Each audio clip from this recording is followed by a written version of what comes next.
Hello friends, मैं रिपेश आपका मेरे चैनल पे हार्दिक स्वागत करता हूँ। दोस्तों, आज हम लोग बात करने वाले हैं क्लास 10 के मैथ क्वेश्चंस के बारे में। और आज से हम लोग अपने चैनल पे एक न्यू सीरीज स्टार्ट करने जा रहे हैं, जिसमें आपको क्लास 10 के एनसीईआरटी का हिंदी मीडियम में पूरा का पूरा सॉल्यूशन आपको 1 से लेकर 15 चैप्टर तक का मिल जाएगा, जो कि मेरे द्वारा आपको बताया जाएगा। इसमें पूरी तरीके से हिंदी मेथड पे हिंदी मीडियम में रहेगा और अच्छे तरीके से एक्सप्लेन किया जाएगा। तो प्लीज़ आप लोग अगर चैनल पर नए हैं तो प्लीज़ चैनल को सब्सक्राइब कर लें और इस वीडियो को पूरा का पूरा देखें, लाइक और शेयर करें। और जो कोई भी प्रॉब्लम हो तो आप हमें कमेंट कर सकते हैं। और ये जो पीपीटी होगा, इसका जो सॉल्यूशन का पीडीएफ होगा, वो आपको हम वीडियो के नीचे जो डिस्क्रिप्शन होता है उसमें लिंक दे देंगे, आप वहाँ से डाउनलोड कर लीजिए।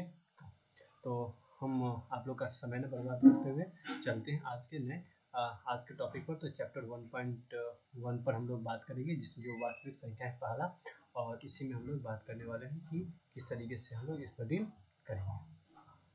तो पहला है कि हमें निम्नलिखित संख्याओं का महत्तम समापवर्तक HCF ज्ञात करना, वो भी युक्ति विभाजन एल्गोरिथम। मतलब क्या कि हमें फॉर्मूला अपनाना है कि A बराबर BQ प्लस R, जहाँ पे A जो है वो हम लोग का इंग्लिश मीडियम में अगर कहेंगे तो इसको हम लोग डिविडेंड कहते हैं, डिविडेंड, ठीक है। और इसमें जो B होगा इसको भाजक यानी कि भाजक ही बोल दीजिए, या फिर आप इसको इंग्लिश मीडियम में अगर इंग्लिश में बात करेंगे तो इस B को जो है वो हम लोग Q को कोसेंट और B को डिवाइजर कहा जाता है, और R से रिमाइंडर यानी कि शेषफल होता है। यानी ये हो गया आपको भागफल और ये होगा शेषफल, ठीक है। तो हम लोग इसका HCF पहले निकालेंगे। तो जैसा कि एक नॉर्मल मेथड हम लोग जो सीखते आए हैं बचपन से ही कि हमें एक HCF निकालना है, तो हम पहले 135 का और जो 225 है उसका HCF हम लोग क्या करेंगे, इस पर जल्दी से निकाल लेंगे। तो अगर हम लोग 135 का करेंगे तो एक मतलब लगेगा 135, फिर कट के बचा 90, ठीक है। फिर 90 से हम लोग यहाँ पे जो 135 है उसको उठा के यहाँ पे लेके आ जाएंगे, जैसा कि दिखा गया। तो 90 से 135 में करेंगे तो 90 का 90, ठीक है। यहाँ बचेगा 45। फिर हम लोग जो 45 होगा उसको 90 से करेंगे तो 2 मतलब 45 से 90 कट जाएगा। तो अब हमारे पास बचा क्या, HCF 45। तो ये तो हो गया इस तरीके से, लेकिन हमें जो तरीका अपनाना है वो हमें A बराबर BQ प्लस R का तरीका अपनाना। तो हम लोग सबसे पहले इस वाले तरीका में अपनाएंगे कि हम पहले 225 को, जो 225 होगा इसको अगर हम लोग सॉल्व करेंगे तो B बराबर होगा कि हमें 135 गुने अगर हम लोग 1 करेंगे तो R जो शेषफल होगा वो हमें 90 हो जाएगा। उसके बाद इस 135 को उठा के यहाँ पे लेके आएंगे तो यहाँ पे बचा 135 बराबर, और फिर जो शेषफल होगा उससे इसको हम भागा करेंगे तो 90 गुने 1 प्लस 45, ठीक है। फिर हम लोग क्या करेंगे, यहाँ पे 90 आएगा तो 90 को क्या करेंगे, फिर 45 से हम लोगों ने 2 मर्तबे किया था तो शेषफल 0 आ गया था। तो अर्थात हम लोग का जो B यहाँ पे जो बचेगा वही हम लोगों का 900 हो जाएगा, यानी कि 900 यानी कि HCF हो जाएगा 45। तो ये एक पहला क्वेश्चन था कि यानी पहला क्वेश्चन का उत्तर आपको 45 आ गया। अब हम लोग चलेंगे दूसरे क्वेश्चन की तरफ। तो जो सेकेंड क्वेश्चन है कि आपको 196 और 220 को निकालना है। तो हम ये आप बस याद रखिएगा कि ये बहुत ही वीवीआई क्वेश्चन है कि ऐसा क्वेश्चन आता है, तो आपको इसके बारे में हम बोलेंगे कि आंसर ही बस याद रख लीजिएगा तो बेहतर होगा आपके लिए। क्योंकि 196 को अगर हम लोग 195 से अगर मल्टीप्लाई करते हैं तो 38220 आपको आ जाएगा। पूरी तरीके से ये कट जाना है, ठीक है। तो इसका जो HCF होगा, अगर हम लोग इस क्वेश्चन को जो अगर हम लोग A बराबर BQ प्लस R के रूप में अगर लिखेंगे तो 38,220 जो होगा वो 196 गुने 195 से पूरी तरीके से कट जाएगा। तो यहाँ से जो मेरा 900 होगा वो आपका 196 यानी कि जो जिससे आखिरी बार में लगा होता है वही हमारा 900 होता है। तो ये 196 जो होगा वो हमारा 900 हो गया। ठीक है, अब हम लोग नेक्स्ट क्वेश्चन पे चलते हैं। ठीक है, कि 255 और 867, तो हम फिर से यहाँ पे क्या करेंगे, एक रफली यहाँ पे जनरेट कर लेंगे। आप जब भी एग्जाम में जाइएगा तो इसी तरीके से एग्जाम को पहले सॉल्व कर लीजिएगा। ठीक है, 867 है, जब हम लोग इसको करेंगे तो 255 से तो 3 मरतबे ये 765 आ जाएगा। ठीक है, फिर इसको घटाएंगे तो यहाँ बचा 2, यहाँ बचा 0, यहाँ बचा 1, फिर 102 को हम लोग जो है वो 255 से करेंगे तो 2 मरतबे होगा 204, फिर इसको घटाएंगे तो बचेगा 51, फिर 51 से जो 102 मरतबे ये कट जाएगा। ठीक है, तो यहाँ से जो मेरा मौसा होगा वो 51 हो गया। ठीक है, तो उसी को हम लोग यहाँ पे a बराबर, यानी आपका फाइनल आंसर जो ये यहाँ तैयार कर रहा हूँ वो है ये, बस हम लोग की ज़्यादा सोचना नहीं पड़े इसलिए हम रफ में इसको सॉल्यूशन कर लेते हैं। तो यहाँ पे हमको 867 को अगर हम लोग 255 से अगर हम लोग क्या करेंगे 3 से गुना करेंगे तो हमें जो शेषफल होगा वो 102 आ जाता है। फिर हम लोग 225 को 102 गुने 2 करेंगे, 204 होगा तो शेषफल हमें 51 आएगा। फिर 102 को जो है वो हम लोग 51 गुने 2 करेंगे तो शेषफल हमारा 0 आ जाएगा। तो अर्थात जो हमारा मौसा होगा वो 51, यानी HCF जो है वो हमारा 51 आ जाएगा। ठीक है, तो ये आपका ये पहला का आंसर था। ठीक है, अगला है कि हमें दिखाना है कि कोई भी धनात्मक विषम पूर्णांक 6q+1 या 6q+3 या 6q+5 के रूप में होता है। ये हमें क्या करना है, इसमें दिखाना है। तो दोस्तों जैसा कि आप सभी लोगों को मालूम ही होगा कि कोई भी जो संख्या होगा वो विषम संख्या होगा वो 6q+r के फॉर्म में ही होगा। कारण है कि जैसे कि मान लीजिए कि अगर आप कोई भी संख्या लिखते हो,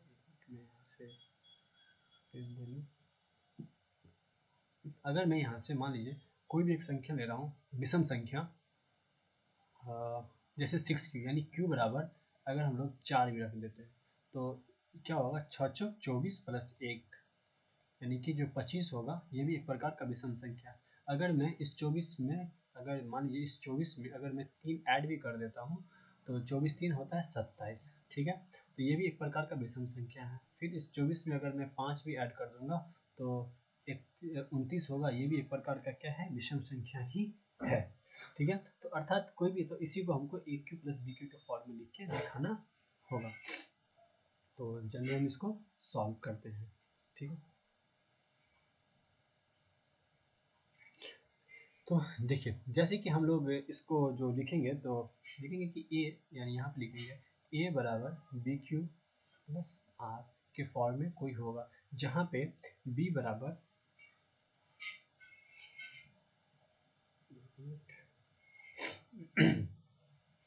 यानी हमें कोई भी ध्यान रखना जहाँ पे ये BQ+R, यानी कि जो R होगा वो हम लोगों का, यानी जो यहाँ पे हम लिखेंगे कि माना कि R बराबर R जो है वो 6 से, सॉरी इसका ऑप्शन कहाँ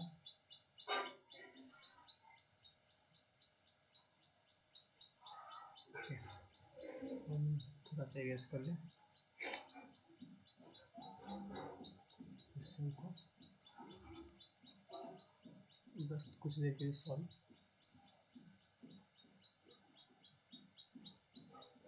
ठीक, क्वेश्चन पे तो हम माने कि जो R होगा वो 6 से छोटा होगा, R जो होगा वो क्या होगा, 6 से छोटा होगा हमारे इस क्वेश्चन में। ठीक है,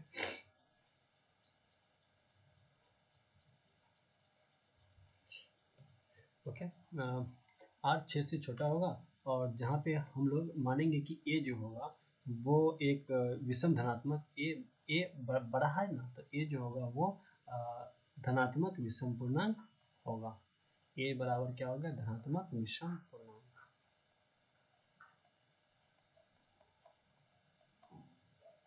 A हो गया धनात्मक विषम पूर्णांक जो जो जहाँ पे जो ए होगा वो 6 से हमेशा बड़ा होगा। ए क्या होना चाहिए, 6 से बड़ा होना चाहिए, तो आर क्या होगा, 6 से छोटा हो जाएगा। और जो है हम यहाँ पे b बराबर जो है वो 6 मान लेते हैं। b बराबर क्या मान लेते हैं, 6। तो युक्तिक विभाजन प्रमेयिका से बात करेंगे तो a बराबर क्या होगा, बी क्यू प्लस आर के फॉर्म में। ए क्या होगा, बी क्यू प्लस आर के फॉर्म में होगा, जहाँ पे हम लोग को याद रखना है कि जो b बराबर क्या है, 6 है। तब r बराबर, तो r बराबर हो जाएगा, r 6 से छोटा है तो r बराबर हो जाएगा आपका 0, 1, 2, 3, 4, 5। तो r बराबर हम लोग को ये 4 वैल्यू मानना पड़ेगा। तो अगर हम लोग a बराबर, अगर r बराबर 0 रखते हैं तो a बराबर हो जाएगा, अगर b बराबर 6 r बराबर 0 रखेंगे तो हो जाएगा 6q प्लस 1, 6q।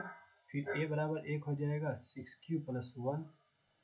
फिर एक a बराबर हो जाएगा 6q प्लस, सॉरी r की जगह पे यहाँ पे हम 1 लिखेंगे, ठीक है, 6q प्लस 2। फिर a बराबर हो जाएगा 6q प्लस 3। फिर a बराबर हो जाएगा 6q प्लस 4। फिर उसी प्रकार से जो a बराबर हो जाएगा 6q प्लस 5। ये 4 फॉर्म में हो जाएगा, ठीक है। अब हम लोग इसके नेक्स्ट पेज पे चलते हैं सॉल्यूशन के लिए।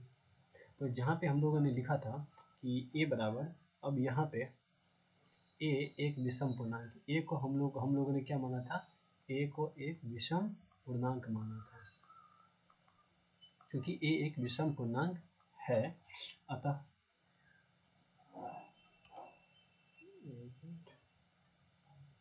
a एक विषम पूर्णांक है, अतः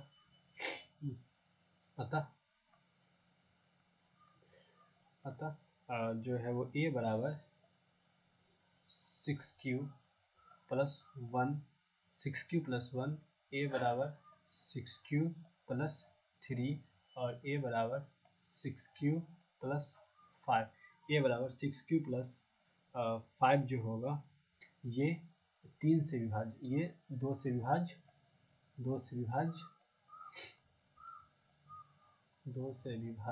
नहीं होगा, 2 से विभाज्य नहीं होगा, ये 2 से विभाज्य नहीं होगा, ठीक है। और बल्कि a बराबर 6q प्लस 0 और a बराबर 6q प्लस 2 और a बराबर 6q प्लस 4 जो है वो 2 से विभाज्य होगा, 2 से विभाज्य है। तो इस प्रकार हम लोग कह सकते हैं, तो अतः हम लोग कह सकते हैं कि 6q plus 1, 6q plus 3,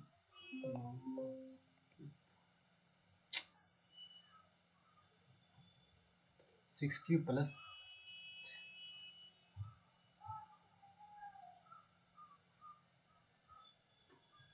6q plus 3 और 6q प्लस जो 5 होगा, ये एक धनात्मक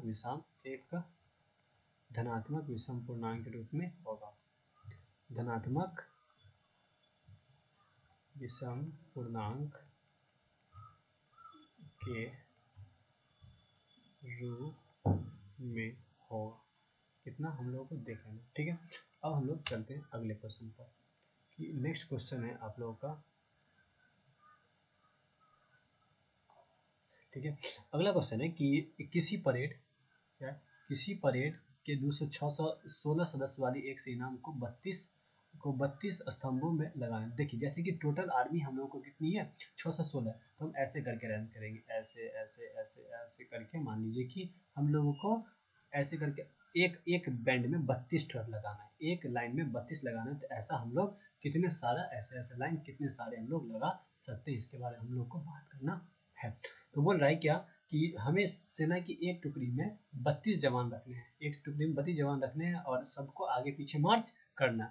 तो 2 समूहों के समान संख्या का मतलब जितना हमें एक लाइन में जितना है उतना ही हर एक लाइन में रखना है। तो ऐसा कितना लाइन हो जाएगा ये हमें दिखाना है, ठीक है।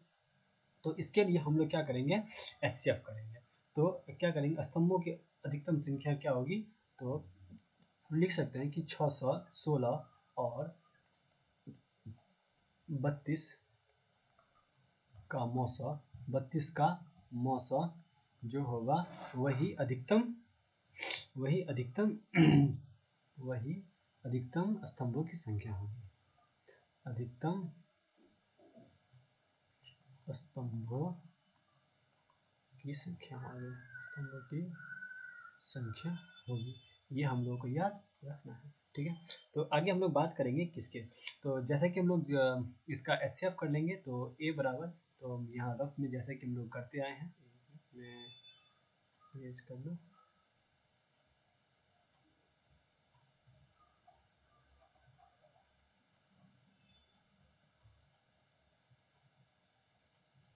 ठीक है।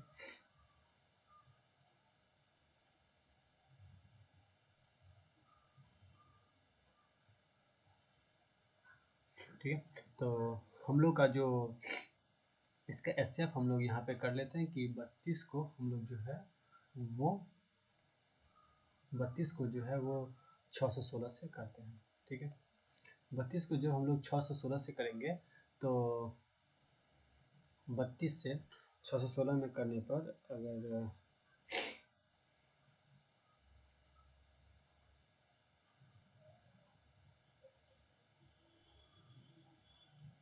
करते हैं तो 32 19 से 600, ठीक है, 32 को अगर 19 से करेंगे तो यहाँ पे 608 होगा, कितना होगा, 608। ठीक है, 32 को 19 से करेंगे तो 608 होगा, तो जैसे कि हमको यहाँ शेषफल जो है वो 8 बचेगा, शेषफल 8 बचेगा, फिर 8 को 32 से करेंगे तो 8 चौक 32 हो जाएगा। ठीक है, तो अर्थात हम यहाँ लिख सकते हैं कि ए बराबर बी क्यू प्लस आर के फॉर्म में होगा, तो 616 बराबर, तो यहाँ लिखेंगे यूक्लिड विभाजन प्रमेय से, यूक्लिड विभाजन प्रमेय से क्या 616 बराबर हो जाएगा 32 गुने 19 प्लस 8, फिर यहाँ से करेंगे 32 बराबर 8 गुने 4 प्लस 0, तो मेरा मौसा जो होगा वो हो गया 8, मौसा हो गया 8। तो अधिकतम जो यानी जो 8 स्तंभ, ये 8 जो हो जाएगा ये स्तंभ हो जाएगा, अधिकतम 8 स्तंभ इसमें हो सकते हैं। ठीक है, तो ये था इसका अगला क्वेश्चन। चलते हैं अगले क्वेश्चन की तरफ, कि आगे हम लोग को बताना है कि यूक्लिड विभाजन परिमेयिका का प्रयोग करके हमको दिखाना है कि किसी भी धनात्मक का वर्ग किसी m के लिए, किसी धनात्मक पूर्णांक का वर्ग m के लिए 3m प्लस 1 के रूप में होता है। ठीक है, तो हम लोग इसको बनाते हैं, चलिए। तो यहाँ हम लिखेंगे कि माना कि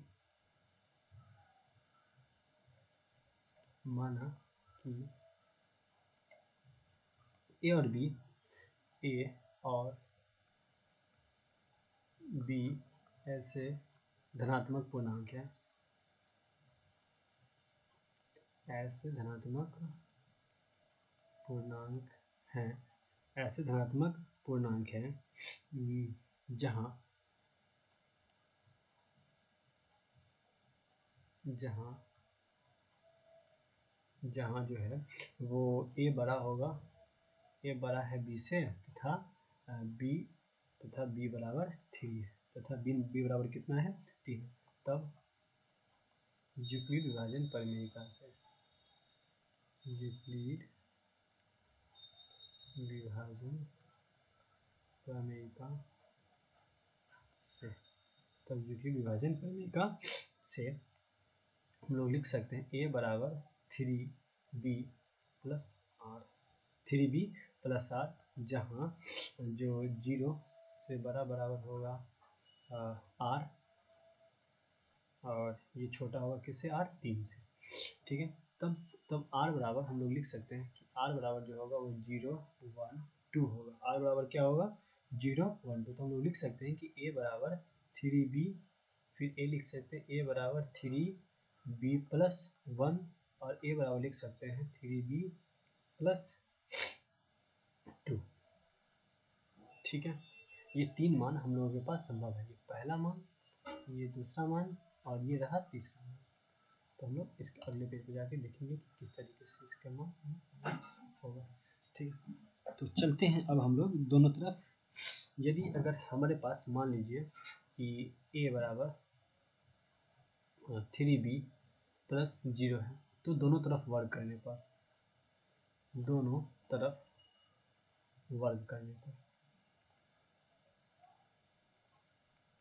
क्या हो जाएगा, a स्क्वायर बराबर हो जाएगा 9b। ठीक है, फिर एक केस ये हो गया। उसके बाद हम लोग अगर a बराबर 3b प्लस 1 लेते हैं वर्ग करने पर, ठीक है ना, तो हो जाएगा a स्क्वायर बराबर 9b square plus 1 plus 3 to 6b। ठीक है, ये 6b के फॉर्म में आ जाएगा। ठीक है, तो जिसको हम लोग लिख सकते हैं क्या अगर हम यहाँ से 3b कॉमन ले लें तो ये हो जाएगा 3b प्लस 2। अगर हम लोग इस 3 को ही कॉमन लेते, b को नहीं कॉमन लेते, 3b को ही कॉमन लेते, तो 3b square plus 2b plus 1 के फॉर्म में आ जाएगा। ठीक है, और फिर एक केस हम लोग यहाँ ले लेते हैं। अगर हमारे पास a बराबर 3b प्लस 2 है तो वर्ग करने पर हो जाएगा a स्क्वायर बराबर 9b square plus 3 6 12b plus 4। अगर हम यहाँ से 3 कॉमन लेते हैं तो मेरे पास हो जाएगा 3b square plus 4b plus 1 plus 1। ठीक है, यानी कि यहाँ 4 है ना, तो इस 4 को हम जो है 3 प्लस 1 के फॉर्म में लेके लिखे हुए हैं, तो इस फॉर्म में लिख सकते हैं a स्क्वायर। तो a स्क्वायर, अगर a स्क्वायर के विस्तार से अब यहाँ लिखेंगे, मैं यहाँ पेन का चेंज कर लेता हूँ, तो मैं लेता हूँ। ठीक है ना, तो अब यहाँ a स्क्वायर के लिए यहाँ लिखेंगे कि a स्क्वायर के सभी विस्तारों से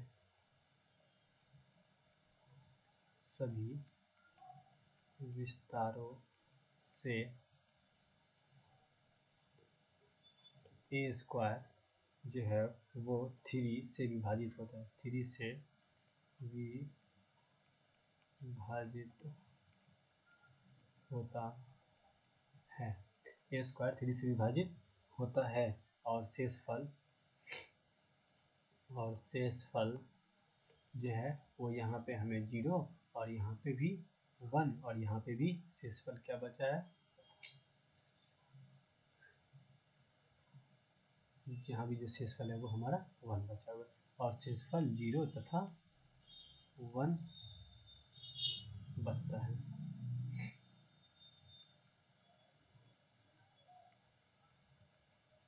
0 तथा 1 बचता है, तो हम लोग लिख सकते हैं,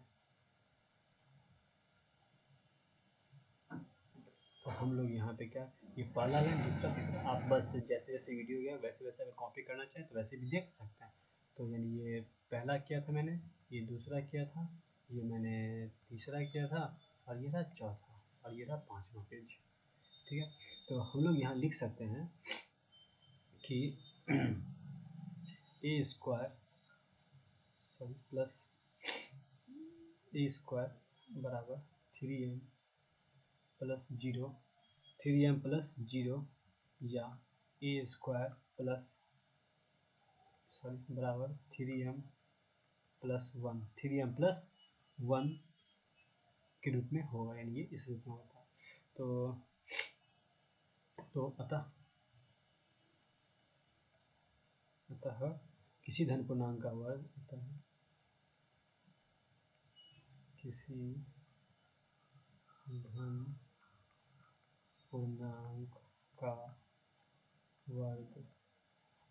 पूर्णांक का वर्ग किसी पूर्णांक n के लिए, किसी पूर्णांक m के लिए 3m या m के लिए 3m या 3m प्लस 1 3m प्लस 1 के रूप में होता है। ये आपका पूरा उत्तर है। ठीक है, अगला क्वेश्चन है कि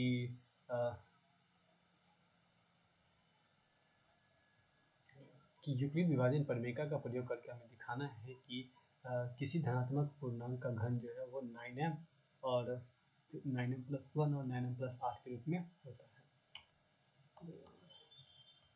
ठीक है, चलिए इसमें एक पेज ऐड करना पड़ेगा, तो चलिए देखते हैं। आगे क्वेश्चन है कि थोड़ा लंबा जाने वाला, कि माना कि सॉरी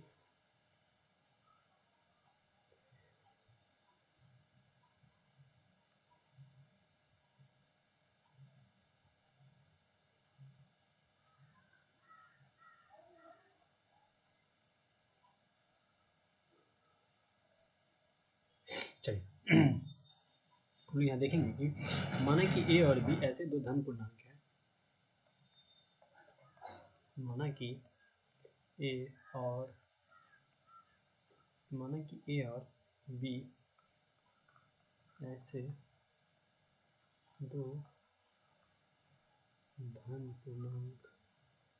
दो धन पूर्णांक हैं जहाँ धन पूर्णांक है, जहाँ a जो है वो बड़ा है b से तथा b जो है वो 9 है तथा b क्या है 9 है। ठीक है ना, तब यूक्लिड विभाजन प्रमेय का तब यूक्लिड विभाजन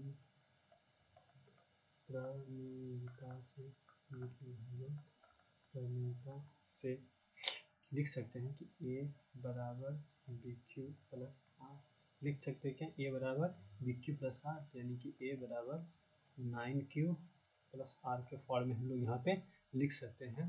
तब यहाँ जो r का मान जो होगा वो 0 से बराबर होगा और 9 से छोटा होगा। ठीक है, तब यहाँ r बराबर हम लोग लिख सकते हैं कि तब यहाँ पे तो r बराबर हो जाएगा 0 1 2 3 4 5 6 7 8। ठीक है, तो a बराबर हो जाएगा 9q प्लस 0, a बराबर हो जाएगा 9q प्लस 1, a बराबर हो जाएगा 9q प्लस 2, a बराबर हो जाएगा 9q प्लस 3, a बराबर हो जाएगा 9q प्लस 4। इसी प्रकार से हम लिख सकते हैं कि a बराबर हो जाएगा 9q प्लस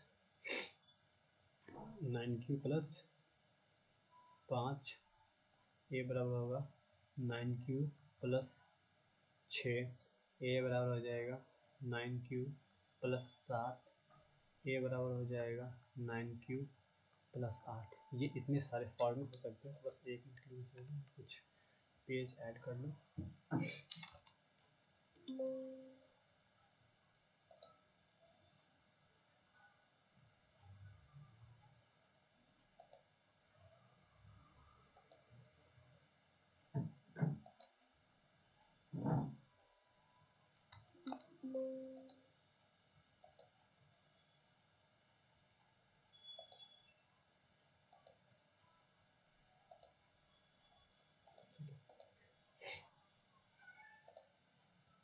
तो चलते हैं अगले पेज पर।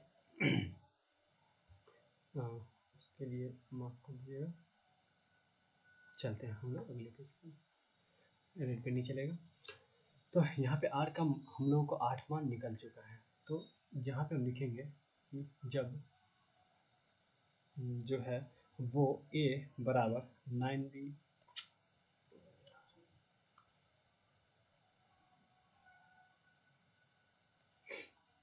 जब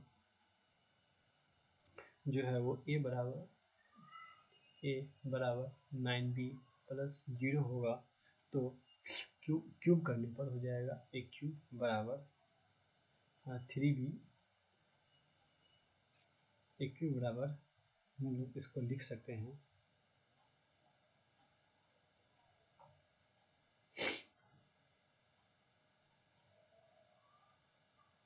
लिख सकते हैं इसको हम लोग 3b प्लस 0 का क्यूब।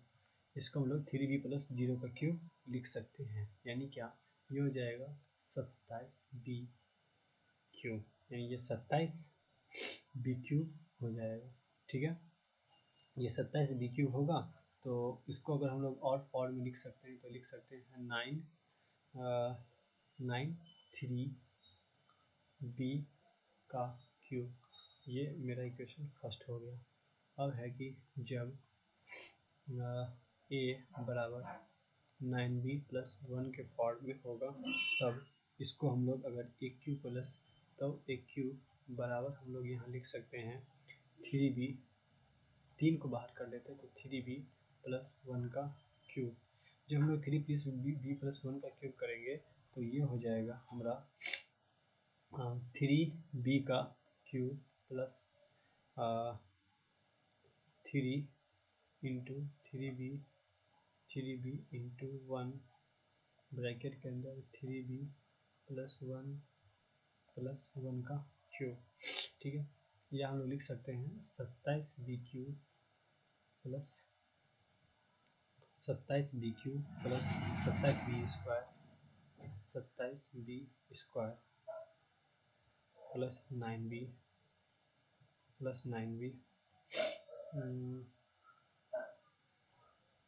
ब्रैकेट के अंदर प्लस 1। ठीक है, इस फॉर्म में अगर हम लोग इसको लिखेंगे तो अगर मैं यहाँ से 9 कॉमन ले लूँ तो यहाँ बचेगा मेरे पास 3b cube plus 3b square plus b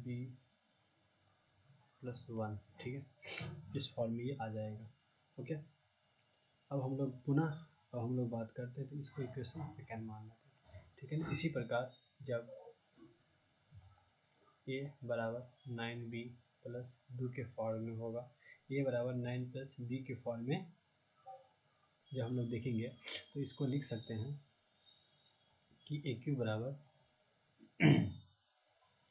3b plus 2 का 3b प्लस 2 का क्यूब, 3 प्लस 2 का cube.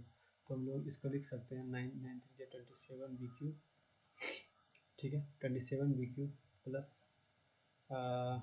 54b square, 54b square plus 36b bracket के अंदर। ठीक है ना, फिर प्लस 8। इस फॉर्म में जब हम लोग लिख लेंगे इसको तब उसके बाद अगले पेज पे जब मैंने यहाँ पे लिखा है कि ए क्यूब बराबर ब्रैकेट के अंदर 27b square, 27b cube, 27b cube plus 54b square, 54b square plus 36b bracket के अंदर प्लस 8। जब इसी के अंदर अगर हम लोग और बात करेंगे तो 27b क्यूब प्लस यहाँ से दोनों में अगर कॉमन लिया जाएगा तो 18b कॉमन आ जाएगा, 54 54b प्लस 18 36। ठीक है, प्लस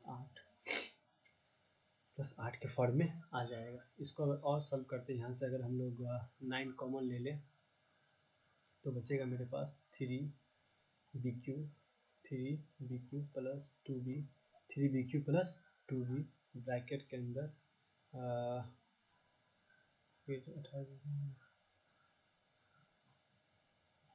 या ऐसे ही अगर रखते हैं तो यहाँ पे 2b की जगह पे हम लोग यहाँ 6b लिख सकते हैं। ये 6b हो गया। ठीक है, 6b plus 4b, 6b plus 4b plus 8 के फॉर्म में होगा। तो समीकरण 1 2 व 3, जैसे कि मैंने यहाँ पे समीकरण 1 2 और यहाँ पे हम लोग बात कर रहे हैं तीसरे पर, समीकरण 1 2 व 3 से समीकरण 1 2 व 3 से जब समीकरण 1 2 व 3 से देखेंगे तो सभी संख्या सभी जो है वो ए क्यू से विभाज्य है। सभी जो है ए क्यू से 9 से विभाज्य, ए क्यू 9 से विभाज्य, 9 से विभाज्य है, सभी 9 से विभाज्य है। अतः तब जो है वो AQ बराबर 9m, AQ बराबर जो है वो 9m प्लस 1 और AQ बराबर 9m प्लस 2 के रूप में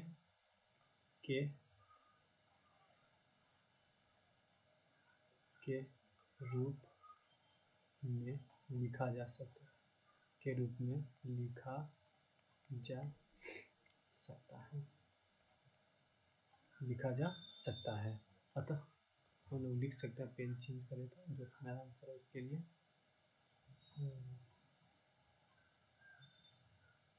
अतः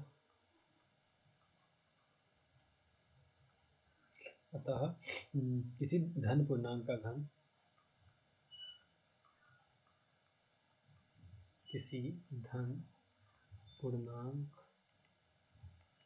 का घन जो होगा, किसी भी धन पूर्णांक का जो घन होगा वो 9m plus 1 9m plus 2 9m plus 8 के रूप में होगा। ये रहा आपका फाइनली आंसर। तो दोस्तों ये था पूरा का पूरा। तो पूरा वीडियो देखने के लिए आप सभी का दिल से धन्यवाद। आप लोगों ने पूरा वीडियो देखा और प्लीज़ अगर आप यहाँ तक आए तो